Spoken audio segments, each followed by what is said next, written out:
Artificial AI అనేది ప్రస్తుతం ప్రపంచాన్ని మారుస్తున్న సాంకేతికత. దీని గురించి ఒకసారి తెలుసుకుందాం. ప్రస్తుతం ఐటీ రంగంలో జరుగుతున్న లేఆఫ్స్ గురించి 2025 మరియు 26 ప్రారంభంలో ప్రపంచవ్యాప్తంగా ఐటీ ఉద్యోగులు ఎదుర్కొంటున్న ఈ పరిస్థితిని, ప్రధాన కారణాలు మరియు ప్రభావాలను ఈ వీడియోలో తెలుసుకుందాం.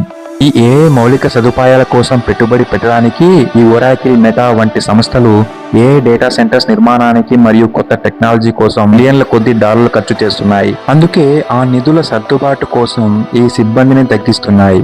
అమెజాన్ మరియు మెటా వంటి దిగ్గజాలు కూడా తమ సిబ్బందిని తగ్గించుకున్నాయి. దీంతో భారతదేశంపై కూడా ప్రభావం చూపించాయి. అంటే భారత్లోని టీసీఎస్, ఇన్ఫోసిస్ వంటి సంస్థలు కూడా లే ఆఫ్లను ప్రకటించాయి. ఇంకో కారణం ఐటీ రంగంలో మారుతున్న ధోరణి. దీన్నే షిఫ్ట్. అంటే ఇండస్ట్రీలో ఇప్పుడు వాల్యూమ్ టు వాల్యూ అంటే సంఖ్య కనులుతోంది. అంటే మునిపటిలా వేల సంఖ్యలో సాధారణ సాఫ్ట్వేర్ల ఇంజనీర్ తగ్గింది. అందుకు బదులుగా కేవలం అడ్వాన్స్ స్కిల్స్ ఉన్న తక్కువ మంది సింపులను ఎక్కువగా జీతాలతో తీసుకోవడానికి కంపెనీలు ప్రాధాన్యత ఇస్తున్నాయి. అసలు కంపెనీలు ఈ ఏఐని తమ ప్రాజెక్టులో ఎలా ఉపయోగిస్తున్నాయంటే, ఈ గూగుల్, అమెజాన్, టీసీఎస్ వంటి కంపెనీలు ఏఐని ఒక వివిధ రకాలుగా వాడుతున్నాయి. ఇందులో కొన్ని సోషల్ మీడియా యాప్స్ అయిన నెట్ఫ్లిక్స్, యూట్యూబ్ లో మీకు నచ్చే వీడియోలను ఎలా చూపిస్తాయో ఒకసారి గమనించారా? అది ఏఐ చేసే ఒక రికమెండేషన్ పని. అలాగే కంపెనీలు తమ వెబ్సైట్ లో 24/7 కస్టమర్ల ప్రశ్నలకు సమాధానం ఇవ్వడానికి ఒక ఏఐ చాట్బోట్ ను ఉపయోగిస్తున్నాయి.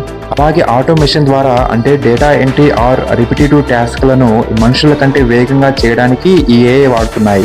అలాగే హెల్త్ కేర్ లో కూడా డాక్టర్ల కంటే వేగంగా ఎక్స్రేలు మరియు స్కాన్లను, వ్యాధులను గుర్తించడానికి ఏఐ ప్రాజెక్ట్ ను వాడుతున్నారు. అలాగే ఫైనాన్స్ సెక్టార్ లో, అంటే బ్యాంకులు తమ లావాదేవీలను మరియు మోసాలను గుర్తించడానికి ఏఐని వాడుతున్నాయి. అసలు ఏఐ అంటే కృత్రిమ మేధస్సు. సాధారణంగా ఈ మనుషులు తమ తెలివితో చేసే పనులను, అంటే డెసిషన్ మేకింగ్ ను అర్థం చేసుకోవడం, సమస్యలను పరిష్కరించడం, అలాగే కంప్యూటర్లు లేదా యంత్రాలను చేసేలా చేయడమే ఏఐ ఉద్దేశం. మనం ఒక యంత్రానికి డేటా ఇచ్చి వాటి నుండి నేర్చుకోమని ప్రోగ్రామ్ చేస్తాం. అలా అది మనిషి ప్రమేయం లేకుండానే విషయాలను సులభంగా చేయగలుగుతుంది. ఒక ఏఐని నేర్చుకోవడానికి కావలసిన నైపుణ్యాలు ఏంటి అంటే, మొదటగా మ్యాథమెటిక్స్ మీద పూర్తి పట్టు ఉండాలి. అలాగే ఒక ప్రోగ్రామింగ్ లాంగ్వేజ్ అంటే జావా ఆర్ పైథాన్ నేర్చుకోవాలి. ఇందులో ఈ పైథాన్ అనేది ఏఐకి చాలా అవసరం. ఎందుకంటే 90% పైగా ఏఐ ప్రాజెక్ట్స్ ఈ పైథాన్ ద్వారానే చేయబడుతున్నాయి. ఈ పైథాన్కి ఉన్న ఎక్కువగా స్పెషాలిటీస్ వల్ల ఈ ఏఐ చాలా వాడతారు. అందులో సింప్లిసిటీ అండ్ రీడబిలిటీ ఉండడం వల్ల, అలాగే ఎక్స్టెన్సివ్ లైబ్రరీస్ అంటే అపారమైన లైబ్రరీలు, ఏఐ డెవలప్మెంట్ కి అవసరమైన అన్ని పనులను బాగా సులభతరం చేసే ముందుగా రాసి ఉంచిన కోడ్ పైథాన్ లో ఎక్కువగా పుష్కలంగా ఉన్నాయి. అందులో నంపీ, పాండాస్, మ్యాట్లాబ్, పైటార్క్ వంటివి బాగా ఉపయోగపడతాయి. అలాగే ఈ పైథాన్ కోడ్స్ ను అన్ని ఆపరేటింగ్ సిస్టమ్స్ లో కూడా. ఇంకా ఏఐ డెవలప్మెంట్ లో ఈ క్లౌడ్ చాలా ముఖ్యమైన పాత్ర పోషిస్తుంది. అసలు క్లౌడ్ అంటే ఏమిటి? ఈ మన కంప్యూటర్ లో ఉండాల్సిన డేటా లేదా సాఫ్ట్వేర్లను ఈ ఇంటర్నెట్ ద్వారా వేరే చోట ఉన్న సర్వర్లలో ఇది దాచుకోవడం మరియు వాడుకోవడంనే క్లౌడ్ అంటారు. ఉదాహరణకు పాత రోజుల్లో ఎవరికైనా విద్యుత్ కొనాలంటే తమ ఇంట్లో సొంతంగా జనరేటర్ ను పెట్టుకోవాల్సి వచ్చేది. కానీ ఇప్పుడు మనం అలా చేయడం లేదు. ఒక పవర్ గ్రిడ్ నుండి మనకు కావాల్సినంత కరెంట్ ను వాడుకుంటున్నాం. ఎంత వాడి వస్తుంది. ఈ క్లౌడ్ కూడా సరిగ్గా ఇలానే పనిచేస్తుంది. మీకు కంప్యూటర్, హార్డ్ డిస్క్ లేదా సాఫ్ట్వేర్ కావాలంటే మీరు సొంతంగా ఈ సర్వర్లను కొనక్కర్లేదు. ఇంటర్నెట్ ద్వారా వేరే కంపెనీ సర్వర్లను బాగా వాడుకోవచ్చు. అసలు క్లౌడ్ లో Microsoft Azure, Amazon web services, Google cloud వంటి కంపెనీలు భారీ డేటా సెంటర్లని మెయింటైన్ చేస్తున్నాయి. ముఖ్యంగా క్లౌడ్ లో 3 రకాల సర్వీస్ మోడల్స్ గా చేశారు. అందులో ఇవి SaaS అంటే సాఫ్ట్వేర్ సర్వీసెస్, అంటే ఇంటర్నెట్ ద్వారా నేరుగా యాప్స్ ను వాడుకోవడం.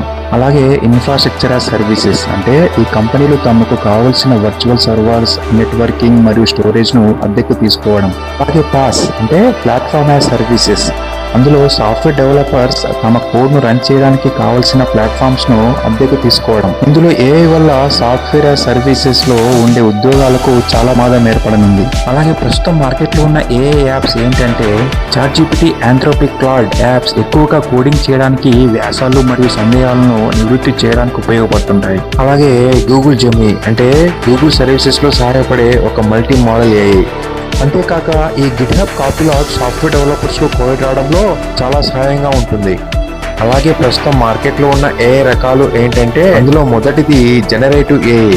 ఇది కొత్తగా టెక్స్ట్, ఇమేజ్ లేదా వీడియోలను క్రియేట్ చేయగలదు.